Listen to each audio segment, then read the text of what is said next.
Yo, what's up mga tol? Kamusta? Kamusta? So, yan mga tol. No? So, for today's video mga tol is nice ko lang i-share sa inyo ang nangyari for today. So, actually mga tol is yan. Kumita tayo mga tol ng halagang 2,800 mga tol. So, yan. Actually mga tol, kaya tayo kumita ng ganito is dahil sa binenta natin mga tol yung mga sisiyo natin. So kahapon nga mga tol is pinost natin yung mga sisiyo natin. Actually hindi ko naman dapat siya ibibenta, ewan ko ba kung bakit ko na-post yan. So pinost natin tapos yun, dami nag-message na bilhin yung ating Brahma, nagtatanong kung magkano.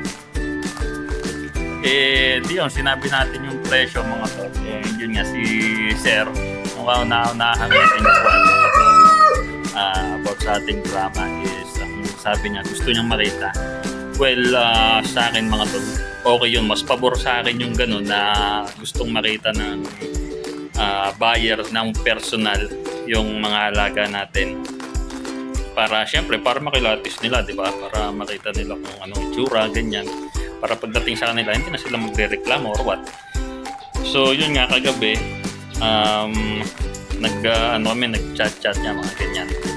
Message. And sabi nga niya, gusto niya makita yung mga sisiyo. So, sabi ko, sige sir, meet up na lang tayo. So, yun, pumayag naman si Sir na mag-meet up and nag-meet up nga kami. And ang request pa ni Sir, mga tol, is isama ko daw yung breeder. Yung mga breeder natin na Brahma, syempre para makita rin niya. Yun nga ang ginawa natin, sinama ko rin yung Brahma natin, yung breeder natin mga tol, para makita rin ni customer. Para maging transparent tayo, para makita niya yung mga parents. And yun, nung nakita naman ni Sir yun, chinek-check niya yung ating sisew and nagustuhan naman niya. So ang balak pala ni Sir gawin, may farm daw si Sir so ilalagay niya sa kanyang farm. Kaysa alagaan daw is native, so itatry niyang alagaan yung mga Brahma doon sa kanilang farm mga tol. And yun nga, nasabi din niya na parang may lupa sila na malapit sa dagat, and naisuggest ko rin kay Sir na pwede niyang gawing tawag dito, parang tourist attraction itong mga alaga nating Brahma, kasi syempre yung iba hindi pa nakakakita ng mga manok na mabalahibo yung paa mga tol. So pwede siyang gawing as a tourist attraction. And yun nga, binayaran tayo ni Sir.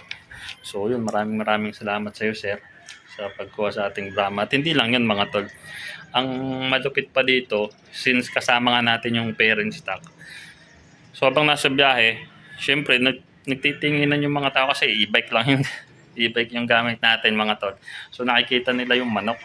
So yun, and nung bumili nga tayo ng patoka mga tol, ang nangyari nakita nila yung manok natin and gusto rin nilang mag-avail. Kaso nga lang, wala na tayong available na sisiyo nga ngayon.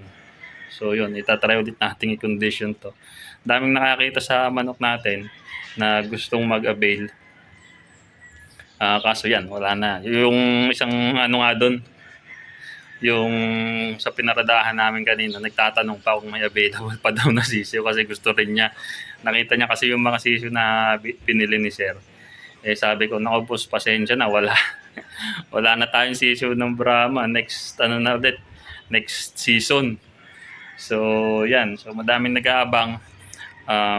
Try ulit nating i-breed to and try ulit tayong kumuha ng breeder natin sa dagdagan natin tong breeder natin para makater pa natin yung mga gustong mag-alaga ng Brahma dito sa area natin mga tol. So yun lang mga tol, so patunay na may pera pa rin sa Brahma. So yun, so again, to ang anak ng inay, ingat mga tol.